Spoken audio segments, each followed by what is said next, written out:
रानी चन्नम्मा विश्वविद्यालय बेलगाम का 10वां दीक्षांत समारोह।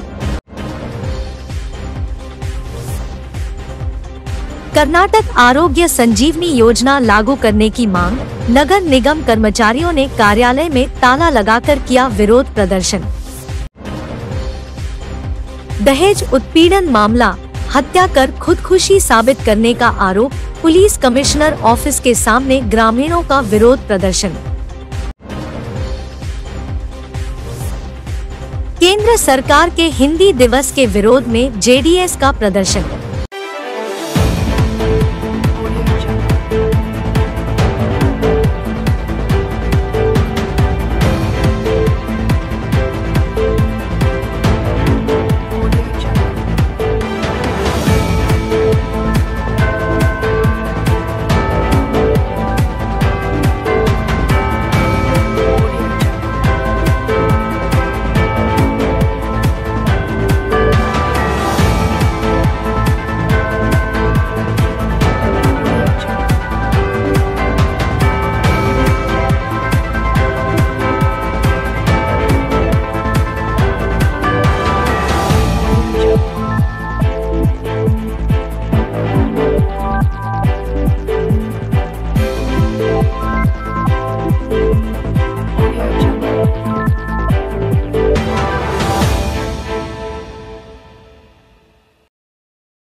रानी चन्नम्मा विश्वविद्यालय बेलगाम का 10वां दीक्षांत समारोह। बेलगाम के सुवर्णसौध सभा भवन में आज रानी चन्नम्मा विश्वविद्यालय का दीक्षांत समारोह का आयोजन किया गया था।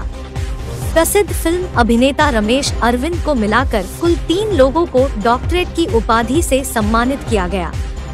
कन्नड़ सिनेमा के लिए की गई इनकी सेवाओं के चलते इन्हें डॉक्टर ऑफ लेटर्स उपाधि से सम्मानित किया गया। समाज सेवा के क्षेत्र में वी रविचंद्र को और धार्मिक क्षेत्र में सेवा करने वाली मां अन्नपूर्णा इनको भी डॉक्टरेट उपाधि से सम्मानित किया गया। राज्यपाल थावरचंद गहलोत की अध्यक्षता में हुए इस कार्यक्रम में स्नातकोत्तर और स्नातक छात्रों को 11 स्वर्ण पदक प्रदान किए गए। विभिन्न विभागों में 48 छात्रों को पीएचडी उपाधि दी गई। 163 स्नातकोत्तर छात्रों को पदक वितरण किए गए। आंध्र केंद्रीय जनजातीय विश्वविद्यालय के चांसलर प्रोफेसर टीवी कट्टिन्नी द्वारा दीक्षांत समारोह का भाषण दिया गया। उच्च शिक्षा मंत्री डॉक्टर सीएन अश्वत्थ नारायण दीक्षांत समारोह में अनुपस्थित रहे। रानी चेन्नम्मा विश्वविद्यालय के कुलपति प्रोफेसर रामचंद्र गौड़ा और गणमान्य व्यक्तियों और छात्रों ने इस कार्यक्रम में भाग लिया।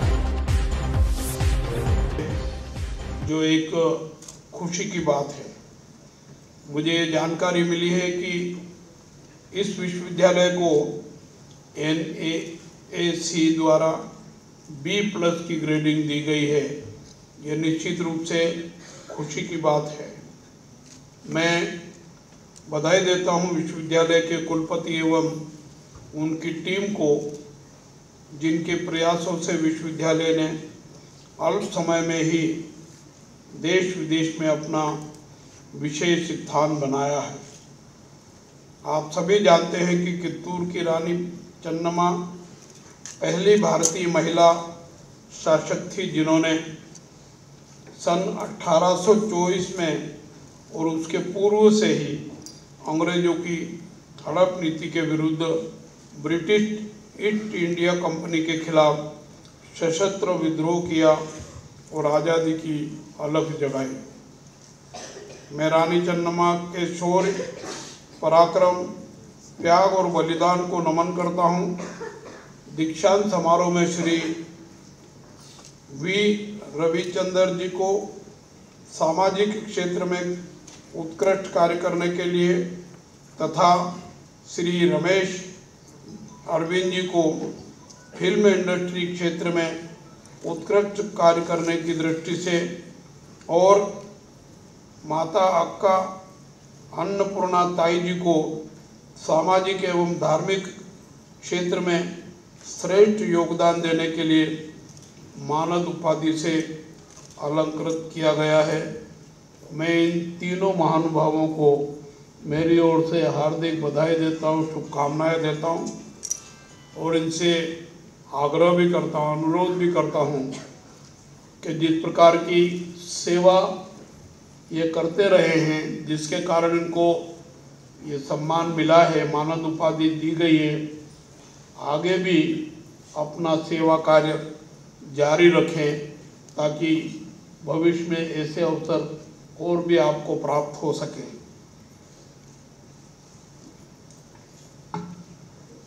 आज सैकड़ों छात्र छात्राओं को उपाधि प्रदान की गई है। कुछ विद्यार्थियों का अभी और देने की व्यवस्था है।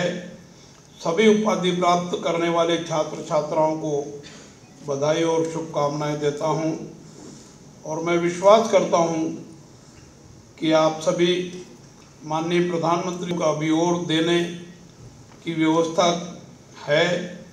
सभी उपाधि प्राप्त करने वाले छात्र छात्राओं को बधाई और शुभकामनाएं देता हूं और मैं विश्वास करता हूं कि आप सभी माननीय प्रधानमंत्री श्री नरेंद्र मोदी जी की सोच, शिक्षा को कौशल और नैतिक मूल्यों से जोड़कर एक नया भारत, श्रेष्ठ भारत, आत्मनिर्भर भारत बनाने के सार्थक प्रयास में सहभागी होंगे। हमारा देश युवाओं का देश है, युवा भारत का भविष्य है। आप सबसे देशवासियों की अपेक्षा है कि आप भारत को सर्वोच्च शिखर पर पहुंचाने में भारत सरकार और राज्य सरकार की योजनाओं का लाभ लेकर के सहभागी बने। हमारी शैक्षिक एवं सांस्कृतिक परंपरा अति प्राचीन है तथा प्राचीन काल से ही वसुधैव कुटुंबकम की सोच और दर्शन को ध्यान में रखकर कार्य किए जा रहे हैं। हमारी दूसरी सोच भी है, सर्वे भवन्तु सुखिना, सब सुखी हो, सब निरोगी हो। इस दृष्टिकोण से भी हमको ईश्वरीय कार्य, मानवीय कार्य करने की आवश्यकता है। मैं आपसे अपेक्षा करता हूं कि आप इस दिशा में भी सार्थक प्रयास करेंगे। आज़ादी के आंदोलन के इतिहास की तरह ही 75 वर्षों की यात्रा भारतीयों के परिश्रम, इनोवेशन, उद्यमशीलता का प्रतिबिंब है। आज भारत का स्टार्टअप इकोसिस्टम दुनिया में आकर्षण का केंद्र बना हुआ है। मेरा मानना है कि नई राष्ट्रीय शिक्षा नीति हमारी वर्तमान और आने वाली पीढ़ियों के भविष्य को उज्जवल और सुरक्षित बनाने वाली है। नए भारत के निर्माण में इसकी भूमिका निर्णायक होगी। इस शिक्षा नीति के क्रियान्वयन की जिम्मेदारी हम सब पर है। निश्चित रूप से मातृभाषा को महत्व देना, समस्याओं को जल्दी समझना, जो हम सीखना चाहते हैं उसको जल्दी सीखने में मदद मिलती है और मैं सोचता हूँ इसका लाभ हम सबको लेना चाहिए। भारत के सांस्कृतिक वैभव को पुनः स्थापित करने और भारत को वैश्विक ज्ञान शक्ति को जल्दी सीखने में मदद मिलती है और मैं सोचता हूँ इसका लाभ हम सबको लेना चाहिए। भारत के सांस्कृतिक वैभव को पुनः स्थापित करने और भारत को वैश्विक ज्ञान शक्ति बनाने वाली इस शिक्षा नीति को सफल बनाने में आप अपना योगदान दें, ऐसी मेरी आप सबसे अपेक्षा है। कर्नाटक राज्य में नई शिक्षा नीति की शुरुआत के साथ ही खेल के महत्व को भी अनिवार्य पाठ्यक्रम का हिस्सा बनाया गया है। भारतवासियों को राष्ट्रीय और अंतर्राष्ट्रीय खेल प्रतियोगिताएं देखते हैं तो हमारे देश की तुलना में कुछ दूसरे देश हमसे अच्छा उत्कृष्ट प्रदर्शन करते हैं, ज़्यादा मेडल प्राप्त करते हैं। हमको भी ऐसा महसूस होता है कि भारत को भी और मेडल जीतना चाहिए और उत्कृष्ट प्रदर्शन करना चाहिए। मैं आपसे अनुरोध करता हूं कि भारत सरकार और कर्नाटक सरकार ने खेलकूद गतिविधियों को बढ़ावा देने के लिए जो कार्य योजनाएँ बनाई है उसमें खुद भी सहभागी हों, अपने पास पड़ोस वालों को और विशेषकर युवा साथियों को प्रोत्साहित करें ताकि वो भी खेलकूद गतिविधियों में उत्कृष्टता लाने का प्रयास करें। पुरातन काल में हमारा देश ज्ञान विज्ञान के कारण विश्व गुरु का स्थान रखता था। पुनः इसे प्राप्त करने के लिए हमें अपने युवा कौशल, प्रतिभा और ऊर्जा को समन्वित भागीरथी प्रयास करने की ज़रूरत है और मैं सोचता हूं कि आप इसको भी महसूस करेंगे। देश के विकास में सहभागी बनाने के लिए युवाओं को ज्ञान व प्रौद्योगिकी की नवीनतम विधाओं से परिचित कराने की आवश्यकता है, जिससे यह आसपास के प्राकृतिक संसाधनों और अपनी कार्यदक्षता का उपयोग कर स्वरोजगार की ओर प्रेरित होकर देश के विकास में अपना योगदान दे सकें। मैं इस दिशा में विश्वविद्यालय एवं इससे संबद्ध संस्थानों द्वारा जो प्रयास किए जा रहे हैं उसके लिए कुलपति, संस्था प्रमुख, संकाय अध्यक्ष, शैक्षणिक एवं गैर शैक्षणिक टीम को तथा समस्त विश्वविद्यालय परिवार को बधाई और शुभकामनाएं देता हूं। धन्यवाद। जय हिंद, जय भारत। कर्नाटक आरोग्य संजीवनी योजना लागू करने की मांग, नगर निगम कर्मचारियों ने कार्यालय में ताला लगाकर किया विरोध प्रदर्शन। कर्नाटक आरोग्य संजीवनी योजना को लागू करने की मांग को लेकर बेलगाम महानगर निगम कर्मचारियों द्वारा महानगर निगम परिसर में विरोध प्रदर्शन किया गया। इन्होंने कर्नाटक राज्य के नगर निगम के तहत काम करने वाले सभी अधिकारियों और पौर कर्मचारियों को इस योजना से बाहर रखने का विरोध किया और सरकार से विनती की है कि सरकार इनके लिए भी कर्नाटक आरोग्य संजीवनी योजना को लागू करे।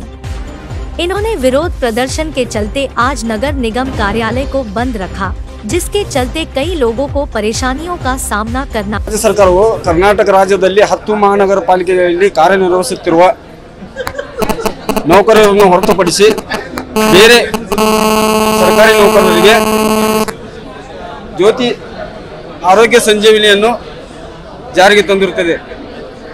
ಎಲ್ಲ ಮಹಾನಗರ ಪಾಲಿಕೆಯ ನೌಕರರಿಗೆ ಈ ಯೋಜನೆಯನ್ನು ಜಾರಿಗೆ ತರುವಂತೆ ಈಗಾಗಲೇ ನಾವು ರಾಜ್ಯ ಸರ್ಕಾರಕ್ಕೆ ಮನವಿಯನ್ನು ಸಲ್ಲಿಸಿದರೂ ಇಲ್ಲಿವರೆಗೆ ಯೋಜನೆಯನ್ನು ಮಹಾನಗರ ಪಾಲಿಕೆಯ ನೌಕರರಿಗೆ ಅನ್ವಯಿಸಿರುವುದಿಲ್ಲ। ಆದ ಕಾರಣ ಇವತ್ತಿನ ದಿನ ರಾಜ್ಯಾದ್ಯಂತ 10 ಮಹಾನಗರ ಪಾಲಿಕೆ ಒಂದು ಇವತ್ತಿನ ಈ ಯೋಜನೆಯನ್ನು ಜಾರಿಗೆ ತರುವಂತೆ ಒತ್ತಾಯಿಸಿ ಈ ಮುಷ್ಕರವನ್ನು ಹಮ್ಮಿಕೊಳ್ಳಲಾಗಿದೆ। दहेज उत्पीड़न मामला, हत्या कर खुदकुशी साबित करने का आरोप, पुलिस कमिश्नर ऑफिस के सामने ग्रामीणों का विरोध प्रदर्शन। हाल ही में रेणुका नामी एक महिला का शव अपने पति के घर में फांसी के फंदे से लटका हुआ मिला था। ग्रामीणों ने रेणुका के ससुराल वालों पर हत्या कर खुदकुशी साबित करने की कोशिश बताते हुए काकती पुलिस थाने में एफआईआर दर्ज करवाई थी। इन्होंने कहा कि काकती पुलिस थाने के इंस्पेक्टर गुरुनाथ ने बीजेपी नेताओं के दबाव में आकर आरोपियों को छोड़ दिया है। बीजेपी नेता मारुति अष्टगी और एमपी जोले पर ग्रामीणों ने रेणुका के आरोपियों को पुलिस पर दबाव बनाकर थाने से छुड़ा कर ले जाने का आरोप लगाया है। काकती पुलिस थाने के सीपीआई गुरुनाथ इनके खिलाफ आक्रोश जताते हुए आज हुलियाल गांव के लोगों ने रैली के शक्ल में कमिश्नर ऑफिस पहुंचकर डीसीपी रविंद्र गडाड़ी से आरोपियों को जल्द से जल्द पकड़कर उचित कार्रवाई करने की मांग की है।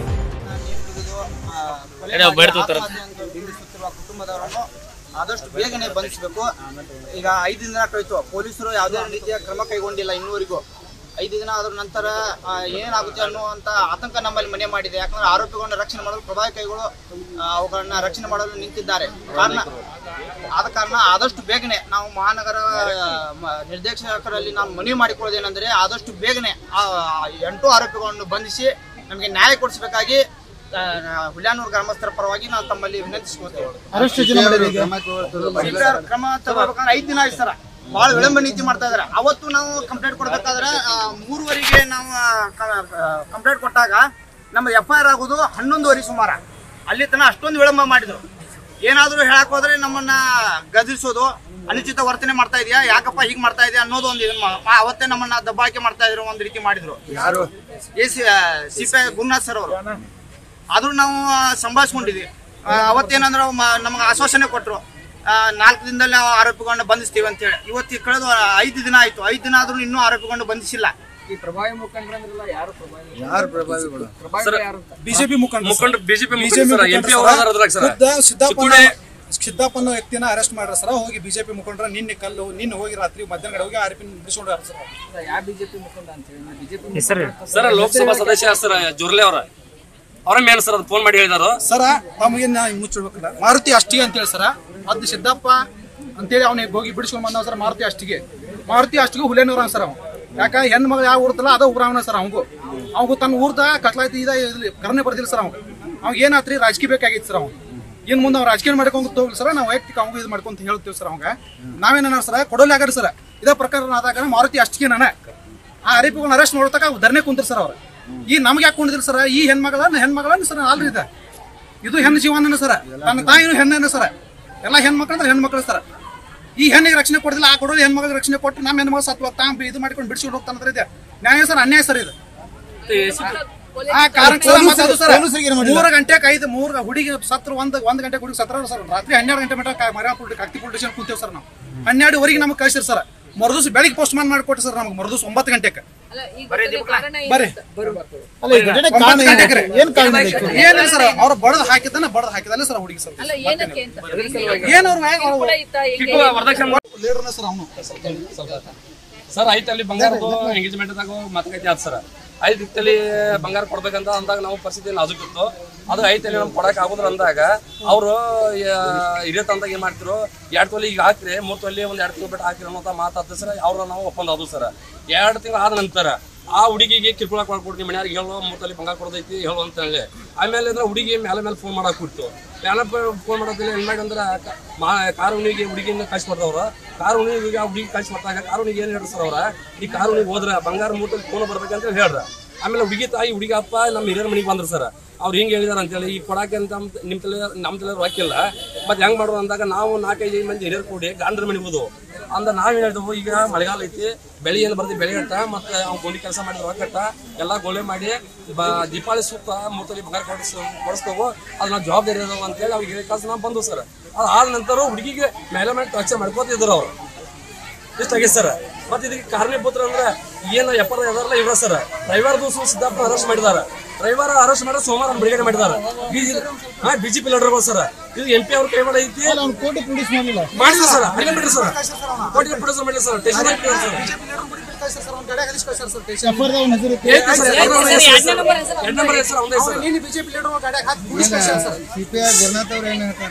ಗುರುನಾಥ್ ಅವರು ACP ಸಾಹೇಬ್ರ ಮೇಲೆ ಹೇಳ್ತಾರೆ. ACP ಸಾಹೇಬ್ರ ಕೇಳಕ್ ಹೋದ್ರೆ ಡಿಸಿಷನ್ ನಡೆಸಿರೋವು ತಡೀರಿ ಅಂತ ಹೇಳ್ತಾರೆ. ಹರಿಪ್ರಿಯ ಸರ್ ಅವ್ರ ಫೋನ್ದಾಗ ಮತ್ತೆ ಸಂಪರ್ಕದ ಮೇಲೆ ಮೇಲೆ ACP ಸಾಹೇಬ್ರ ಬಿಟ್ಟು ಕಳ್ಸ್ಯಾರ ಅಂತ ನಾವು ವಾದ ಮಾಡ್ತೇವೆ ಮೇಡಮ್. ಯಾಕಂದ್ರೆ ACP ಸಾಹೇಬ್ರ ಮುನ್ನಾರಿಗೆ ಬಂದಾಗ ಅವರು ನಮ್ಮ ಜೋಡಿ ಮಾತಾಡಿ ಬಂದ ಅವ್ರನ್ನ ಸ್ಟೇಷನ್ಗೆ ಬಂದು ಅವ್ರನ್ನ ಕಳ್ಸಿಕೊಟ್ಟಾರೆ ಅನ್ನೋದು ನಮ್ಮ ಮಾಹಿತಿ. ಈಗ ಅಲ್ಲಿ ಕತ್ತಿ ಪೊಲೀಸರ ಮೇಲೆ ವಿಶ್ವಾಸ ಇಲ್ಲ ಸರ್. ಈ ಪೊಲೀಸ್ ಡಿಪಾರ್ಟ್ಮೆಂಟ್ ವಿಶ್ವಾಸ ಇಲ್ಲಾಗ SP ಸಾಹೇಬ್ರ ಕಮಿಷನರ್ ಸಾಹೇಬ್ರ ನಾವು ಬಂದವ್ರು. ಸಾಹೇಬ್ರ ಆಶ್ವಾಸನೆ ಕೊಟ್ಟಿದ್ದಾರೆ ಅರೆಸ್ಟ್ ಮಾಡ್ತಾವ ಅಂತೇಳಿ. ಈಗ ಬಂದಳಿಕೆ ಅರೆಸ್ಟ್ ಮಾಡೋದಕ್ಕೆ ಧರಣಿ ಜಿಲ್ಲಾ ರೆವಿನ್ಯೂ DC ಸಾಹೇಬ್ರ ಆಫೀಸಿಗೆ ನಮ್ಮ ಗ್ರಾಮಸ್ಥರ ರಾತ್ರಿ ಕೂತು ನಾವು ಇದು ಮಾಡ್ತೇವೆ. ಯಾವ ರೀತಿ ತನಿಖೆ ಮಾಡ್ಬೇಕಂತ ಹೇಳ್ತೀವಿ? ತನಿಖೆ ಸರ್, ಆ ಹುಡುಗಿಗೆ ಸುಸಾಡಿ ಆಗೈತಿ. ಗೌರಿ ಸುಸಾಡಿ ಅಂದ್ರೆ ವರದಕ್ಷಿಣೆ ತಿಳ್ಕೊಳ್ಳ. ವರದಕ್ಷಿಣೆ ತಿಳ್ಕೊಂಡ್ರೆ ನಮ್ಗೆ ವರದಕ್ಷಿಣೆ ಕೊಡೋಕೆ ಮೊದಲೇ ಹೇಳಿದ್ವಿ ನಾವು. ಬಟ್ ವರದಕ್ಷಿಣೆ ಹುಡುಗಿ ನಮ್ಗೆ ಪಾಸ್ ಆಗೈತಿ, ನೀವು ಮುಂದೆ ಬೇಕಾದ್ರೆ ಕೊಡಂದಾಗ ನಾವು ಒಪ್ಕೊಂಡ ಮಾತಿಗೆ. ಈಗ ವರದಕ್ಷಿಣೆ ಕೊಡ್ಲಾಗಲಿ ನಮ್ಮೆಲ್ಲ ಆ ಹುಡುಗಿನ ಮಾಡಿದಾರೆ ಅಂದ್ರೆ ನಮಗೆ ಅವ್ನು ಬಿಡಿಸಿ ಹೋಗಿದ್ದಾನೆ ಸರ್. ಸ್ಟೇಷನ್ಗೆ ಅವ ಬಂದು ಕರ್ಕೊಂಡು ಹೋಗಿದ್ದಾನೆ. ಅವ್ರು ರಾಜಕೀಯ ಸರ್.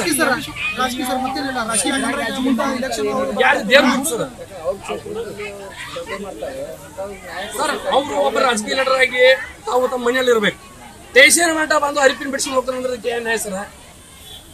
ಅವ್ರಿಗೊಂದು ನ್ಯಾಯ, ಆ ಸರ್ಕಾರದ ನ್ಯಾಯ, ನಮ್ಗೊಂದು ದೊಡ್ಡ ನ್ಯಾಯ.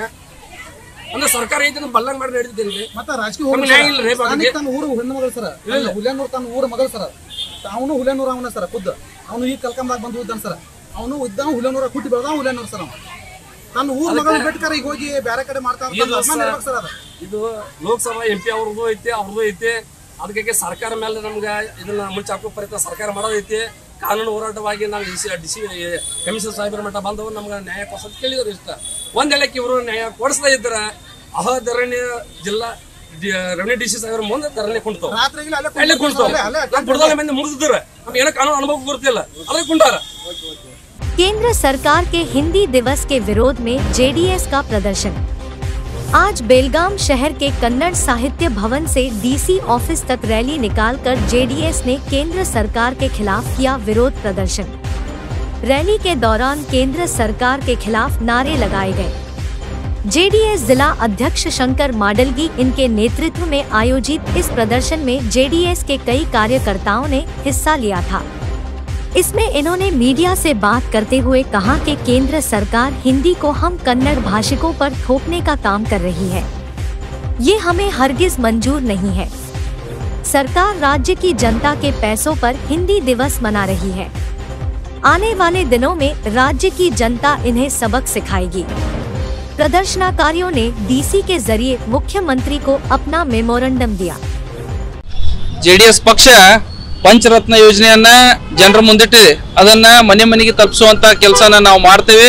ಪಂಚರತ್ನ ಯೋಜನೆ ಒಳಗೆ ಏನೈತಿ, ಮನೆ ಇಲ್ದವರಿಗೆ ಮನೆ ಐತಿ, ಉದ್ಯೋಗ ಇಲ್ದವರಿಗೆ ಉದ್ಯೋಗ, ಉಚಿತವಾದಂತ ಶಿಕ್ಷಣ, ಉಚಿತವಾದಂತ ಆರೋಗ್ಯ ವ್ಯವಸ್ಥೆ, ಇದೆಲ್ಲವನ್ನ ಕೊಡುವಂತ ಕೆಲಸವನ್ನ JDS ಪಕ್ಷ ಮಾಡಲಿದೆ. 2023ಕ್ಕೆ JDS ಪಕ್ಷ ಅಧಿಕಾರಕ್ಕೆ ಬರ್ತದೆ. ಜನಸಾಮಾನ್ಯರು ನಿರಾಳವಾಗಿ ತಮ್ಮ ಜೀವನವನ್ನ ಸಾಗಿಸಬಹುದು.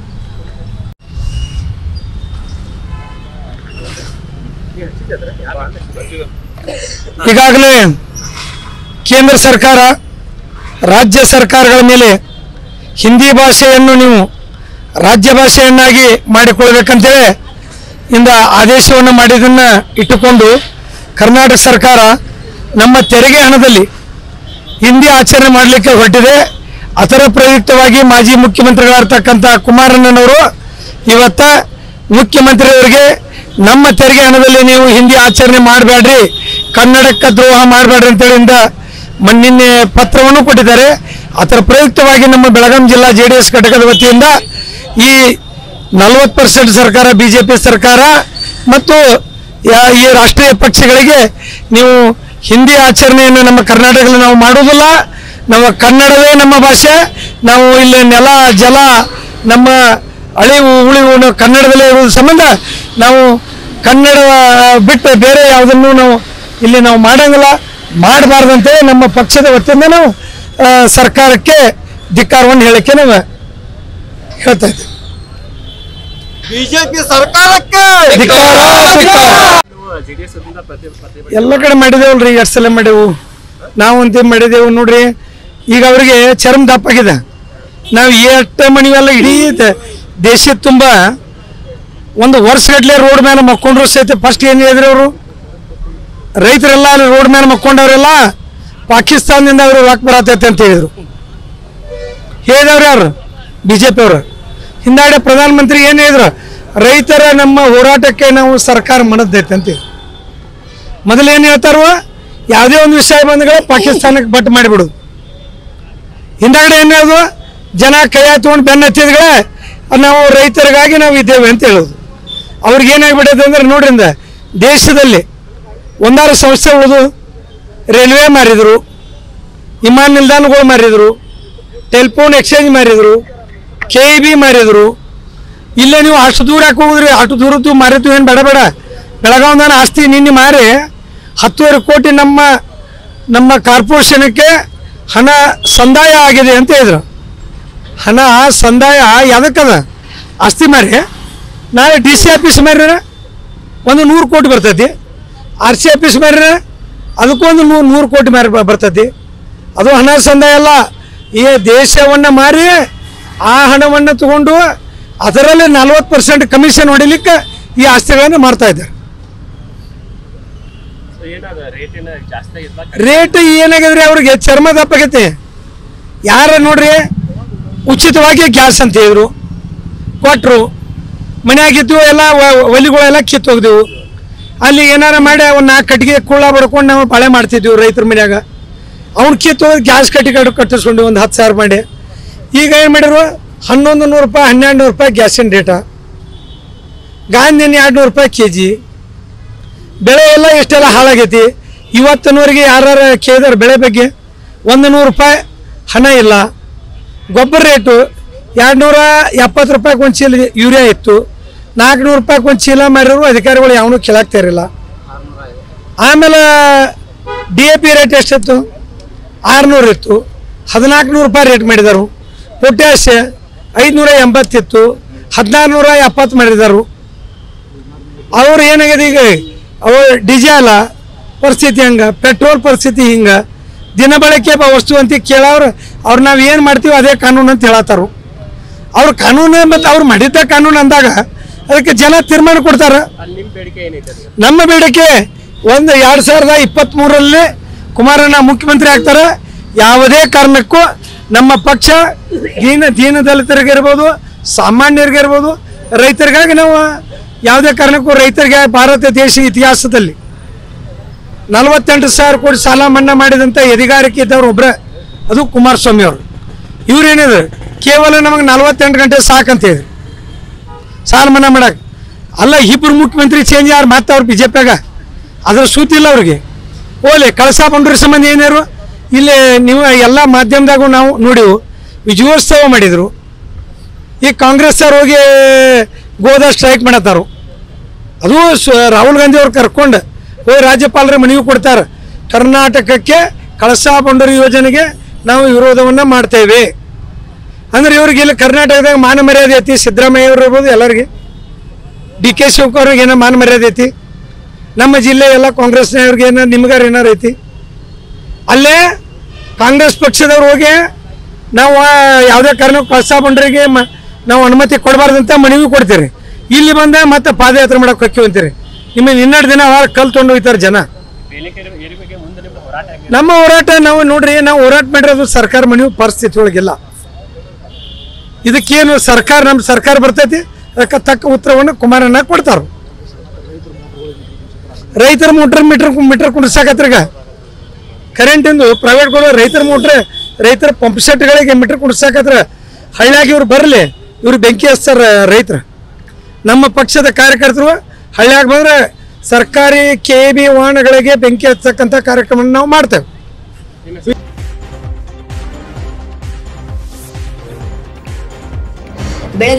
ಬೆಳಗಾವಿಯ ರಾಣಿ ಚೆನ್ನಮ್ಮ ವಿವಿಯ 10ನೇ ಘಟಿಕೋತ್ಸವ. ಬೆಳಗಾವಿ ಸುವರ್ಣಸೌಧ ಸಭಾಭವನದಲ್ಲಿ ನಡೆಯುತ್ತಿರುವ ಘಟಿಕೋತ್ಸವ ಕಾರ್ಯಕ್ರಮ ಹೆಸರಾಂತ ಚಿತ್ರನಟ ರಮೇಶ್ ಅರವಿಂದ ಸೇರಿ 3 ಗೌರವ ಡಾಕ್ಟರೇಟ್ ಪ್ರದಾನ. ಕನ್ನಡ ಚಿತ್ರರಂಗಕ್ಕೆ ಸಲ್ಲಿಸಿದ ಸೇವೆ ಪರಿಗಣಿಸಿ ಡಾಕ್ಟರ್ ಆಫ್ ಲೆಟರ್ಸ್ ಪ್ರದಾನ. ಸಮಾಜ ಸೇವೆ ಕ್ಷೇತ್ರದಲ್ಲಿ ವಿ ರವಿಚಂದರ್, ಧಾರ್ಮಿಕ ಕ್ಷೇತ್ರದಲ್ಲಿ ಸೇವೆಗೈದ ಮಾತೆ ಅಕ್ಕ ಅನ್ನಪೂರ್ಣ ತಾಯಿ ಡಾಕ್ಟರೇಟ್ ಪ್ರದಾನ. ರಾಜ್ಯಪಾಲ ತಾವರ್ಚಂದ್ ಗೆಹ್ಲೋಟ್ ಅವರಿಂದ ಪ್ರದಾನ. 11 ಸುವರ್ಣ ಪದಕಗಳನ್ನು ಸ್ನಾತಕೋತ್ತರ ಹಾಗೂ ಸ್ನಾತಕ ವಿದ್ಯಾರ್ಥಿಗಳಿಗೆ ಪ್ರದಾನ. ವಿವಿಧ ವಿಭಾಗಗಳಲ್ಲಿ 48 ವಿದ್ಯಾರ್ಥಿಗಳಿಗೆ PhD ಪ್ರದಾನ. ಸ್ನಾತಕೋತ್ತರ ಪದವಿಯ 163 ವಿದ್ಯಾರ್ಥಿಗಳಿಗೆ ಪದಕ ವಿತರಣೆ. ಆಂಧ್ರದ ಕೇಂದ್ರೀಯ ಬುಡಕಟ್ಟು ವಿವಿ ಕುಲಪತಿ ಪ್ರೊಫೆಸರ್ TV ಕಟ್ಟಿಮನಿ ಅವರಿಂದ ಘಟಿಕೋತ್ಸವ ಭಾಷಣ. ಉನ್ನತ ಶಿಕ್ಷಣ ಸಚಿವ ಡಾಕ್ಟರ್ CN ಅಶ್ವಥ್ ನಾರಾಯಣ್ ಘಟಿಕೋತ್ಸವಕ್ಕೆ ಗೈರು. ರಾಣಿ ಚೆನ್ನಮ್ಮ ವಿವಿ ಕುಲಪತಿ ಪ್ರೊಫೆಸರ್ ರಾಮಚಂದ್ರೇಗೌಡ ಸೇರಿ ಗಣ್ಯರು ವಿದ್ಯಾರ್ಥಿಗಳು ಭಾಗಿ. जो एक खुशी की बात है, मुझे जानकारी मिली है कि इस विश्वविद्यालय को NAAC द्वारा B+ की ग्रेडिंग दी गई है। यह निश्चित रूप से खुशी की बात है। मैं बधाई देता हूं विश्वविद्यालय के कुलपति एवं उनकी टीम को, जिनके प्रयासों से विश्वविद्यालय ने अल्प समय में ही देश विदेश में अपना विशेष स्थान बनाया है। आप सभी जानते हैं कि कित्तूर की रानी चन्नम्मा पहली भारतीय महिला शासक थी, जिन्होंने सन 1824 में और उसके पूर्व से ही अंग्रेजों की हड़प नीति के विरुद्ध ब्रिटिश ईस्ट इंडिया कंपनी के खिलाफ सशस्त्र विद्रोह किया और आज़ादी की अलग जगाई। मैं रानी चन्नम्मा के शौर्य, पराक्रम त्याग और बलिदान को नमन करता हूँ। दीक्षांत समारोह में श्री वी रविचंद्र जी को सामाजिक क्षेत्र में उत्कृष्ट कार्य करने के लिए तथा श्री रमेश अरविंद जी को फिल्म इंडस्ट्री क्षेत्र में उत्कृष्ट कार्य करने की दृष्टि से और माता अक्का अन्नपूर्णा ताई जी को सामाजिक एवं धार्मिक क्षेत्र में श्रेष्ठ योगदान देने के लिए मानद उपाधि से अलंकृत किया गया है। मैं इन तीनों महानुभावों को मेरी ओर से हार्दिक बधाई देता हूँ, शुभकामनाएं देता हूँ और इनसे आग्रह भी करता हूँ, अनुरोध भी करता हूँ कि जिस प्रकार की सेवा ये करते रहे हैं, जिसके कारण इनको ये सम्मान मिला है, मानद उपाधि दी गई है, आगे भी अपना सेवा कार्य जारी रखें ताकि भविष्य में ऐसे अवसर और भी आपको प्राप्त हो सके।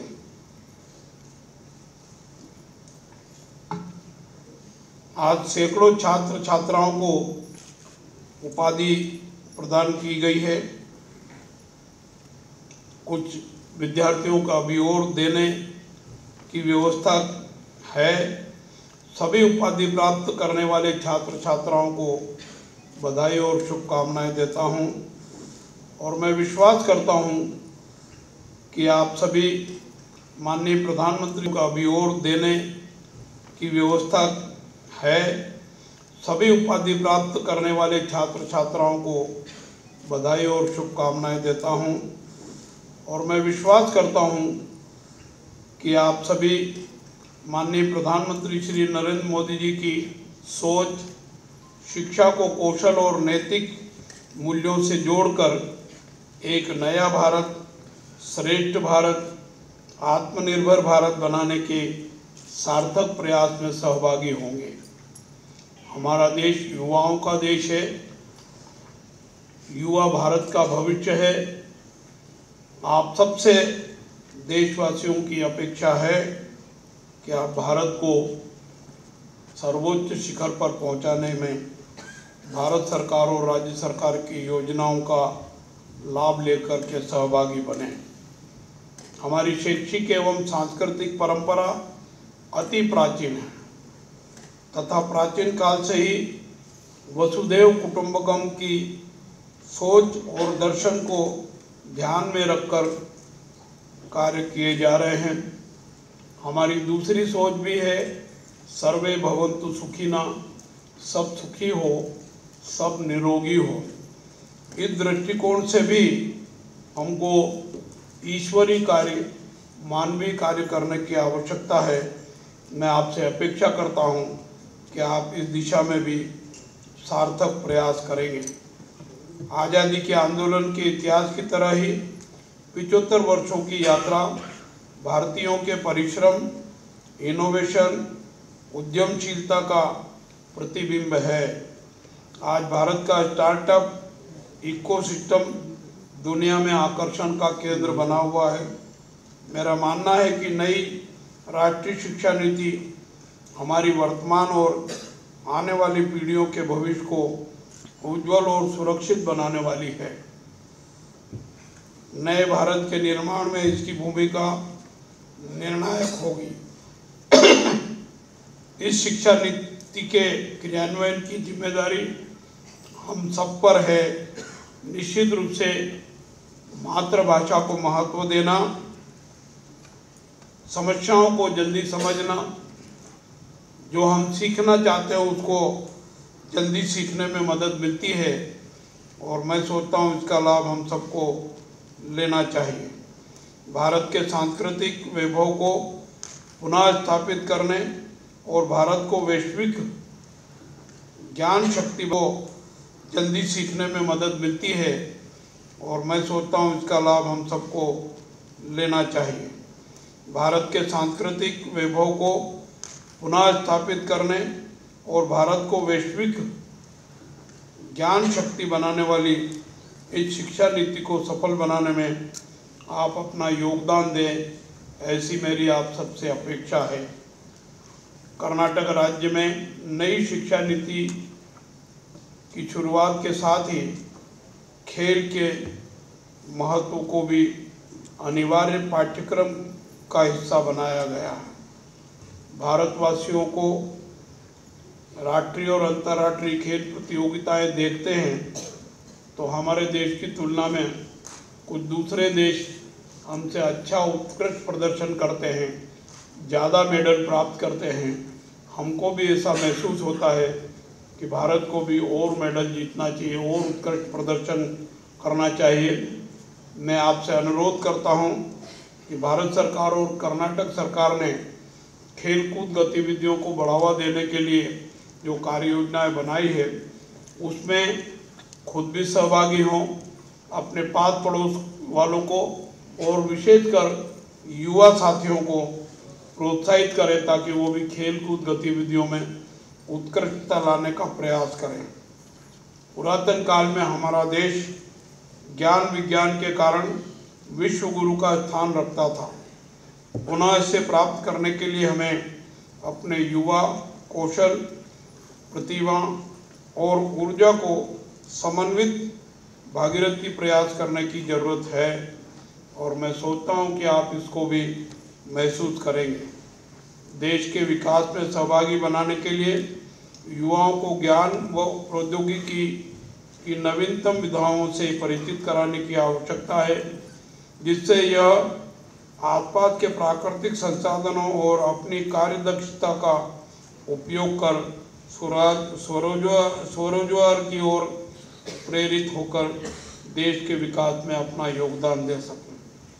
मैं इस दिशा में विश्वविद्यालय एवं इससे संबद्ध संस्थानों द्वारा जो प्रयास किए जा रहे हैं उसके लिए कुलपति, संस्था प्रमुख, संकाय अध्यक्ष, शैक्षणिक एवं गैर शैक्षणिक टीम को तथा समस्त विश्वविद्यालय परिवार को बधाई और शुभकामनाएं देता हूं। धन्यवाद। जय हिंद, जय भारत। ನಮ್ಮನ್ನು ಸ್ಪಂದಿಸದಿದ್ರೆ ಶಾಪ ತಟ್ಟುತ್ತೆ ಸರ್ಕಾರಕ್ಕೆ ಎಚ್ಚರಿಕೆ ನೀಡಿದ ನಿತಿನ್ ಆರಿ. ಹೌದು, ಬೆಳಗಾವಿ ಜಿಲ್ಲೆ ರಾಮದುರ್ಗ ಪಟ್ಟಣದಲ್ಲಿ ಅತಿಯಾದ ಮಳೆಯಿಂದ ಮನೆಗಳು ಬಿದ್ದು ಜೀವ ನಡೆಸುವುದು ಬಹಳ ಕಷ್ಟಕರವಾದ ಪರಿಸ್ಥಿತಿ ಎದುರಾಗಿದೆ. ಶೀಘ್ರ ಪರಿಹಾರ ನೀಡಿ. ಅಖಿಲ ಕರ್ನಾಟಕ ಸ್ವಯಂ ಸೇವಾ ಸಂಘ ರಾಜ್ಯಾಧ್ಯಕ್ಷ ನಿತಿನ್ ಆರಿ ತಾಲೂಕು ದಂಡಾಧಿಕಾರಿಗಳು ರಾಮದುರ್ಗ ಮೂಲಕ ಸರ್ಕಾರಕ್ಕೆ ಮನವಿ ನೀಡಿದರು. ರಾಮದುರ್ಗ ತಾಲೂಕಿನ ಹಲವಾರು ಬಡ ಕುಟುಂಬಗಳಿಗೆ ಅತಿಯಾದ ಧಾರಾಕಾರ ಮಳೆಯಿಂದ ಮನೆಗಳು ಬಿದ್ದು ಚರಂಡಿ ನೀರು ಮನೆಗೆ ನುಗ್ಗಿದೆ ಬಂದಿರುತ್ತದೆ. ಕಾರಣ ಜೀವನ ನಡೆಸಲು ಬಹಳಷ್ಟು ಸಂಕಷ್ಟಕರವಾದಂತಹ ಪರಿಸ್ಥಿತಿ ಎದುರಾಗಿದೆ. ದಿನೇ ದಿನೇ ದಿನಬಳಕೆ ಬೆಲೆ ಏರಿಕೆ ಹೆಚ್ಚಾಗುತ್ತಿದ್ದು ದುಡಿಮೆ ಕಡಿಮೆಯಾಗಿ ಖರ್ಚು ಜಾಸ್ತಿ ಆಗುತ್ತಿರುವುದರಿಂದ ಬಾಡಿಗೆ ಮನೆಯ ಜೀವನ ನಡೆಸುವುದು ಬಹಳ ಕಷ್ಟಕರವಾಗಿದೆ. ಮಕ್ಕಳಿಗೆ ಉನ್ನತ ಶಿಕ್ಷಣದ ಖರ್ಚುಗಳನ್ನು ನಿಭಾಯಿಸುವುದು ಕೂಡ ಯಕ್ಷ ಪ್ರಶ್ನೆಯಾಗಿದೆ. ಆದ ಕಾರಣ ಪ್ರಕೃತಿ ವಿಕೋಪದಿಂದ ಹಾನಿಯಾದ ಬಡ ನೇಕಾರರ ಕುಟುಂಬಗಳಿಗೆ ಶೀಘ್ರ ಪರಿಹಾರವನ್ನು ನೀಡಬೇಕು, ಇಲ್ಲವಾದಲ್ಲಿ ಉಗ್ರ ಹೋರಾಟ ಮಾಡಬೇಕಾಗುತ್ತದೆ. ನೇಕಾರರ ಉದ್ಯೋಗವು ಬಹಳ ಕ್ಷೀಣಿಸುತ್ತಾ ಬರುತ್ತಿದೆ. ನೇಕಾರರಿಗೆ ಸ್ಪಂದನೆ ಮಾಡದಿದ್ರೆ ಶಾಪ ತಟ್ಟದೆ ಶೀಘ್ರ ಬಡ ಕುಟುಂಬಗಳಿಗೆ ನೆರವು ನೀಡಬೇಕು ಎಂದು ಸಂಸ್ಥಾಪಕ ಅಧ್ಯಕ್ಷರು ಅಖಿಲ ಕರ್ನಾಟಕ ಸ್ವಯಂ ಸೇವಾ ಸಂಘದ ಅಧ್ಯಕ್ಷ ಶ್ರೀ ನಿತಿನ್ ಕುಮಾರ್ ಆರಿ ಸರ್ಕಾರಕ್ಕೆ ಎಚ್ಚರಿಕೆ ನೀಡಿದರು. ಈ ಸಂದರ್ಭದಲ್ಲಿ ಮಾಜಿ ಪುರಸಭೆ ಅಧ್ಯಕ್ಷ ಗೀತಾ ದೇವಾಂಗಮಠ, ಶ್ರೀಮತಿ ಜಯಶ್ರೀ ಮುಳುಗುಂದ, ಪ್ರಕಾಶ್ ಸುಳಿಬಾವಿ, ರಮೇಶ್ ಜಲಗೇರಿ ಉಪಸ್ಥಿತರಿದ್ದರು. ವರದಿ ಎಂಕೆ ಯಾದವಾಡ, ರಾಮದುರ್ಗ. ಅಖಿಲ ಕರ್ನಾಟಕ ಸ್ವಯಂ ಸೇವಾ ಸಂಘದ ವತಿಯಿಂದ ನಾವಿವತ್ತು ಅತಿಯಾದ ಮಳೆಯಿಂದ ಹಾನಿಗೊಳಗಾದ ಕುಟುಂಬಗಳಿಗೆ ಮತ್ತು ಬಿದ್ದ ಮನೆಗಳಿಗೆ ಮತ್ತು ಗೋಡೆ ಕುಸಿದಿರುವ ಮನೆಗಳಿಗೆ ಮಳೆ ಬರುವಾಗ ಒಳಚರಂಡಿಯ ನೀರು ಮನೆಗಳಿಗೆ ಧುಮುಕಿ ಸಾಕಷ್ಟು ನೋವನ್ನು ಪಡ್ತಿರ್ತಕ್ಕಂಥ ಬಡ ಕುಟುಂಬಗಳಿಗೆ ಒಂದು ಶೀಘ್ರ ಪರಿಹಾರವನ್ನು ನೀಡಬೇಕು ಅನ್ನುವಂತಹ ಮಾತನ್ನ ಮಾನ್ಯ ಸರ್ಕಾರಕ್ಕೆ ಮಾನ್ಯ ತಹಶೀಲ್ದಾರ್ ಸಾಹೇಬರ ಮೂಲಕ ನಾವು ಒಂದು ಮನವಿ ಪತ್ರವನ್ನ ನೀಡ್ತಾ ಇದ್ದೀವಿ. ಯಾಕಂದ್ರೆ ಜಿಲ್ಲಾಡಳಿತ ಮತ್ತು ತಾಲೂಕು ಆಡಳಿತ ಶೀಘ್ರ ಆ ಮನೆಗಳಿಗೆ ಒಂದು ಫೋಟೋಗಳ ಮೂಲಕನೂ ಅವುಗಳನ್ನ ಸಾಹೇಬರಿಗೆ ಕೊಟ್ಟಿದ್ದೀವಿ. ಯಾಕಂದ್ರೆ ಯಾವ ಮನೆಗಳು ಬಿದ್ದಿದೆ ಅನ್ನುವಂತಹ ಫೋಟೋಗಳನ್ನ ನಾವು ಇಲ್ಲಿ ಅವರಿಗೆ ತೋರಿಸ್ತಾ ಇದ್ದೀವಿ ಮತ್ತು ಅವರಿಗೆ ನಾವು ಅಲ್ಲಿ ಕರೆದುಕೊಂಡು ಹೋಗಿ ಯಾವ ಮನೆ ಬಿದ್ದಿದೆ ಅನ್ನುವಂತಹ ಖಚಿತ ಮಾಹಿತಿಯನ್ನು ಕೊಡ್ಲಿಕ್ಕೆ ನಾವು ತಯಾರಿದ್ದೀವಿ. ಅದಕ್ಕೆ ದಾಖಲಾತಿಗಳನ್ನು ಕೊಡ್ಲಿಕ್ಕೆ ತಯಾರಿದ್ದೀವಿ. ಯಾಕಂದ್ರೆ ಅವರು ಒಂದೇ ಒಂದು ಒಪ್ಪತ್ತಿನ ದುಡಿಮೆಗಾಗಿ ಸಾಕಷ್ಟು ತಮ್ಮ ಜೀವನವನ್ನು ಪಣವಿಟ್ಟು ದುಡಿತಾ ಇದ್ದಾರೆ. ಅಂತಹ ಕುಟುಂಬಗಳಿಗೆ ಶೀಘ್ರ ಪರಿಹಾರವನ್ನು ಕೊಟ್ಟಿದ್ದೇ ಆದಲ್ಲಿ ಅವರು ನೆಮ್ಮದಿಯ ಬದುಕನ್ನು ಮಾಡ್ತಾರೆ ಅನ್ನುವಂತಹ ಒಂದು ಪ್ರಾಮಾಣಿಕ ಪ್ರಯತ್ನವನ್ನ ನಾವು ಮಾಡ್ತಾ ಇದ್ದೀವಿ. ಈ ಜನಪ್ರತಿನಿಧಿಗಳಿಗೆ ನಾವು ಒಕ್ಕೂರಲಾಗಿ ಹೇಳುವುದೇನೆಂದ್ರೆ, ಶೀಘ್ರವಾಗಿ ಮನೆಯನ್ನ ಮತ್ತು ಆಶ್ರಯ ಮನೆಯನ್ನ ಮತ್ತು ಈ ಬಿದ್ದ ಮನೆಗಳನ್ನ, ಹಾನಿಗೊಳಗಾದ ಮನೆಗಳನ್ನ ಶೀಘ್ರವಾಗಿ ಮಂಜೂರು ಮಾಡದೇ ಇದ್ದಲ್ಲಿ, ಈ ಒಂದು ನೇಕಾರರ ಕಣ್ಣೀರನ್ನ ಒರೆಸದೇ ಇದ್ದಲ್ಲಿ ಈ ಒಂದು ನೇಕಾರರ ಶಾಪ ಸರ್ಕಾರಕ್ಕೆ ತಟ್ಟದೇ ಇರಲ್ಲ. ಯಾಕಂದ್ರೆ ಈ ಒಂದು ಅತಿಯಾದ ಒಂದು ದುಡಿಮೆಯ ಸಂಕಷ್ಟದಲ್ಲಿ ಇರ್ತಕ್ಕಂಥ ನೇಕಾರರ ಒಂದು ಬದುಕನ್ನ ಕಟ್ಟಿಕೊಳ್ಳಿಕ್ಕೆ ಬಹಳಷ್ಟು ಹೋರಾಡ್ತಾ ಇದ್ದಾರೆ. ಅಂತಹ ಬದುಕನ್ನ ಕಟ್ಟಿಕೊಳ್ತಕ್ಕಂಥ ನೇಕಾರರಿಗೆ ಸರ್ಕಾರ ಕಣ್ ತೆಗಿಬೇಕು. ಜನಪ್ರತಿನಿಧಿಗಳು ಅವರ ಒಂದು ಕಣ್ಣೀರನ್ನು ಒರೆಸುವಂತ ಪ್ರಾಮಾಣಿಕ ಪ್ರಯತ್ನವನ್ನ ಮಾಡಬೇಕು. ಇಲ್ಲವಾದಲ್ಲಿ ನಾವು ಉಗ್ರ ಹೋರಾಟವನ್ನು ಮಾಡ್ತೀವಿ ಅನ್ನುವಂತ ಎಚ್ಚರಿಕೆಯನ್ನ ಈ ಮೂಲಕ ಸರ್ಕಾರಕ್ಕೆ ತಿಳಿಸ್ತಾ ಇದ್ದೇನೆ. ಚಿಕ್ಕೋಡಿ ಜಮೀನಿನಿಂದ ನೀರನ್ನು ಹೊರಹಾಕುವಂತೆ ಆಗ್ರಹಿಸಿ ಕುಡಚಿ ಶಿರಗೂರ ಸಿವಿ ರಸ್ತೆ ಮೇಲೆ ಕುಡಚಿ ರೈತರಿಂದ ಪ್ರತಿಭಟನೆ.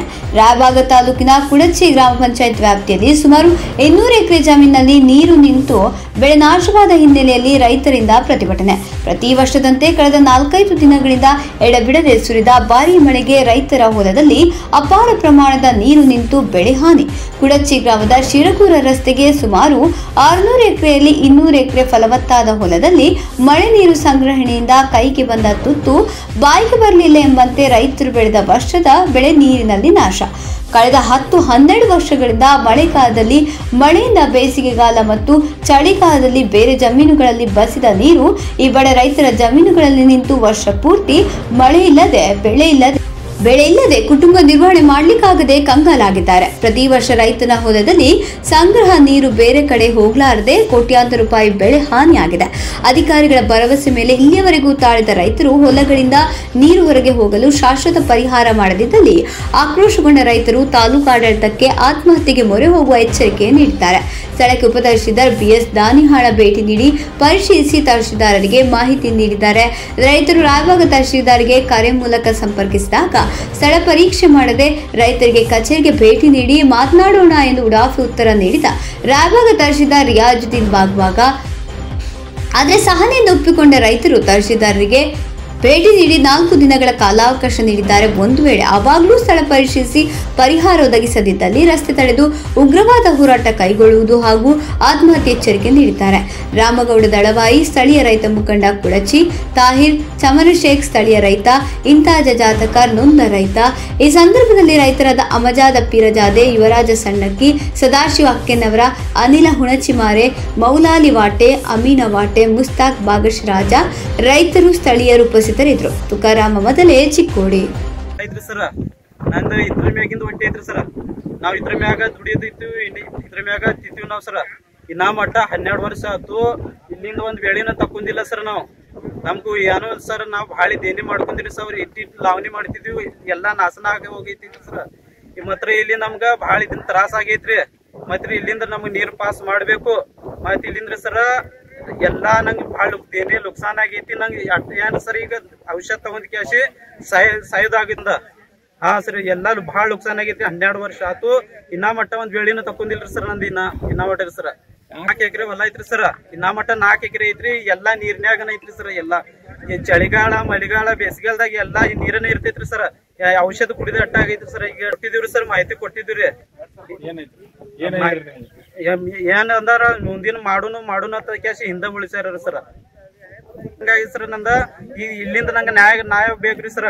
ಇಲ್ಲಿಂದ ಯಾವಾಗ ಮಟ್ಟ ಇಲ್ಲಿಂದ ನೀರ್ ಪಾಸ್ ಮಾಡೋದಿಲ್ಲ ನಾ ಇನ್ನ ಮಟ್ಟ ಇಲ್ಲ ಔಷಧ ಕುಡಿದೆ इल्ले साइड बिड़ते हैं। तहसीलदार साहब को डिप्टी तहसीलदार को भी हम समझाए थे एप्लीकेशन देके, वो स्पॉट पर आए थे और डिप्टी तहसीलदार साहब से बात करे थे। वो आते नहीं बोले, उनका कुछ काम है मीटिंग है ऐसा बोल के वो इधर तक नहीं आए। हम लोग को उधर आने को बोलते हैं, हम 500-600 लोग कैसा लेके जा सकते हैं? तहसीलदार ऑफिस को लेके जा सकते हैं? नहीं जा सकते हम लोग। इसलिए हमारी विनती है तहसीलदार साहब स्पॉट पे आके हमारा एक्शन ले, उसका रास्ता निकाल के, उसका सिचुएशन निकाल के रैत का मसला हल करे। रैत यहाँ पर कम से कम वो जाहिर पे तो बोलता है कोई डेली काम करके खाने वाला है, वो रैत क्या करेगा? कोई अगर 5-10 हज़ार उसका दंड देंगे तो उसकी जिंदगी जाने वाली नहीं। स्पॉट पर आकर उसका हमेशा का एक मसला सॉल्व करना पड़ेगा। इसके वास्ते तहसीलदार साहब से हमारी विनती है, वो कल का कल या 2 दिन में आता हूँ बोले, आके हमारा क्या है सो मसला हल करना। ಕೂತಿದ್ದೀವಿ. ಇಲ್ಲಿ 500-600 ಜನ ರೈತರು ಕೂಡಿದ್ದೀವಿ. 600ದಿಂದ 700 ಎಕರೆ ನೀರಿನಾಗ ನಿಂತೈತಿ. ರೈತರ ಕೂಗಿಗೆ ತಹಸೀಲ್ದಾರ್ ಸ್ಪಂದನೆ ಮಾಡಲಿಲ್ಲ. ಇಂದ 500-600 ಜನ ಕೂಡಿದ್ದೀವಿ. ನಮಗೆ 4ರಿಂದ 5 ಮಂದಿ ಅಲ್ಲಿ ತಹಸೀಲ್ದಾರ್ ಆಫೀಸ್ ಬರ್ರಿ ಅಂತಾರೆ. ಆ ತಹಸೀಲ್ದಾರ್ ಆಫೀಸ್ದಾಗ ಅವ್ರಿಗೆ ಏನು ಗೊತ್ತಾಗೋದೈತಿ? ಇಲ್ಲಿ ಬಂದು ಸ್ಥಾನಿಕವಾಗಿ ಚೌಕಾಶಿ ಮಾಡಲಿಲ್ಲ. ಇಲ್ಲಿ ಇದು 10 ವರ್ಷ ಆಯ್ತು ಇದು ಈ ನಮ್ಮನೆ ನೀರು ಬಿದ್ದೈತಿ. ಈ ನೀರು ಪಾಸ್ ಮಾಡಿಕೊಡೋದು ಬಂದು ಇಲ್ಲಿ ಬಂದು ಮುಂದಿನ ಅವ್ರ ಜೊತೆ ಚರ್ಚೆ ಮಾಡಾಕ್ತಾ ಇರಲಿಲ್ಲ. ಅವ್ರ ಬಗ್ಗೆ ಅವ್ರಿಗೆ ಅಲ್ಲಿ ಬಾ ಅಂತ ಅಂತಾರೆ. ಅವ್ರ ಮುಂದಿನ ಅವ್ರು ಬರಾಕ್ತಾ ಇರಲಿಲ್ಲ. ನಾವು 4 ಜನ ಹೋಗೋದ್ರಿಂದ ಸಮಸ್ಯೆ ಪರಿಹಾರ ಆಗ್ತಿತ್ತು. ಸ್ಪಾಟಕ್ಕೆ ಬಂದು ಇನ್ಸ್ಪೆಕ್ಷನ್ ಮಾಡಬಾರ್ದು. ನಾವು ಎಷ್ಟು ರಿಕ್ವೆಸ್ಟ್ ಮಾಡ್ಬೋದು? ಈ 500ರಿಂದ 600 ಜನ ತೊಗೊಂಡು ತಹಸೀಲ್ದಾರ್ ಆಫೀಸ್ಗೆ ಹೋಗಕ್ಕೆ ಆಗಂಗಿಲ್ಲ. ದಿನ ದುಡ್ಕೊಂಡು ತಿನ್ನೋ ರೈತರದವ್ರು, ಅರ್ಧ ಎಕರೆದವ್ರ ದಿನ ಎದ್ರ ಬಿದ್ದರೆ ಇಟ್ಟು ಮಂದಿನ ಗೊಳೆ ಮಾಡೋಕ್ಕಾಗಲ್ಲ. 600 ಎಕರೆದಿಂದ 600 ಎಕರೆ ಜಮೀನ್ದಾಗ ಮಿನಿಮಮ್ 200 ಎಕರೆ ನೀರು ನಿಂದಿರ್ತೈತಿ. ಇದರ ಎಷ್ಟು ಸಲ ಮನವಿ ಕೊಡಬೇಕು ಅಂತ ತಿಳಿಬಾರ್ದು ನಮ್ಗೆ. ಇದು 8 ವರ್ಷ ಆಯ್ತು. ಮುಂದಿನ ಅವ್ರು ತಕರಾರು ಮಾಡಾಕ್ತಾರು. ಇಲ್ಲಿ ಸ್ಥಾನಿಕವಾಗಿ ಬಂದು ನಮಗೆ ಪರಿಹಾರ ಮಾಡಿ ಕೊಡಬೇಕು ಅಂತ ತಹಸೀಲ್ದಾರ್ ಅವ್ರು ಕೇಳ್ಕೊಳ್ತೀವಿ. ಇದನ್ನ ಮಾಡಲಿಲ್ಲಪ್ಪ ಅಂದ್ರೆ ನಾಳೆ ಬಂದು ನಾವು ಮನವಿ ಕೊಡಂದರು ನಾಳೆ ಬಂದು ಹೋಗಿ ಭೇಟಿ ಹಾಕ್ತೀವಿ. ಅದ್ರ ಕೊಟ್ಟ ಮೇಲೆ ಅವ್ರ ಪರಿಹಾರ ತೋಲಿಲ್ಲ ನಾವು ಉಗ್ರವಾದ ಹೋರಾಟ ಮಾಡ್ತೀವಿ. ಅದರ ಮುಂದೆ ಮುಂದಿನ ಕ್ರಮ ಏನೈತ್ರಿ DC ಮೀಟಿಂಗ್ ಐತೆ ಅಂತ ಹೇಳಾಕ್ತಾರೆ ಸರ. ಅದರ ಸಂಬಂಧ ಅವರು ಇಲ್ಲಿ ಬರಲಿಲ್ಲ. ಭಾಳ ದಿನ ಆಯ್ತು, 8 ವರ್ಷ ಆಯ್ತು. ಇದಕ್ಕಿಂತ ಮೊದಲು ಇತ್ತು. ಇದು MLA ಅವ್ರ ಫಂಡ್ದಾಗ ಆಗಿದ್ದೈತ್ರಿ. ಅವ್ರು ತರೋ ಮುಂದೆ ನಾವು ಸ್ವಂತ ಮಾಡ್ಕೊಂಡಿದ್ದ ಅದು ಮುಂದೆ ಹೋಗಿ ಬಂದಾಗೈತೆ ಅಂತಾರು. ಬಂದಾಗಿಲ್ಲದ ದೊಡ್ಡ ಕೆರೆಗೆ ದೊಡ್ಡ ಹಳ್ಳಕ್ಕೆ ಹೋಗಿ ಜಾಯಿಂಟ್ ಆಗೈತಿ. ವೈಯಕ್ತಿಕ ಲಾಭಕ್ಕಾಗಿ ನಮಗೆ ಜಾಯಿಂಟ್ ಮಾಡಿಕೊಡ್ಬಾರ್ದು. ಮತ್ತೆ ಹಿಂದಿನ ಅವರು 600 ಎಕರೆ ಮನವಿ ಕೊಡ್ತೀವಿ, ಉಗ್ರವಾದ ಹೋರಾಟ ಮಾಡ್ತೀವಿ, ಉಪವಾಸ ಸತ್ಯಾಗ್ರಹ ಮಾಡ್ತೀವಿ, ವಿಷ ಕೊಡಾಕ್ತಾರ ರೈತರ, ರಸ್ತೆ ಬಂದ್ ಮಾಡ್ತೀವಿ. ಮಾಡಕ್ ಸಾಧ್ಯತೆ ಅನ್ರಿ ರೈತರಿಗೆ? ಇದನ್ನ ಮಾಡಬೇಕು. ಇಲ್ಲಾಂದ್ರೆ ಔಷಧ ಕುಡಿಬೇಕು. ಇಲ್ಲಂದ್ರೆ ಔಷಧ ಕುಡಿಬೇಕು. ನಾವು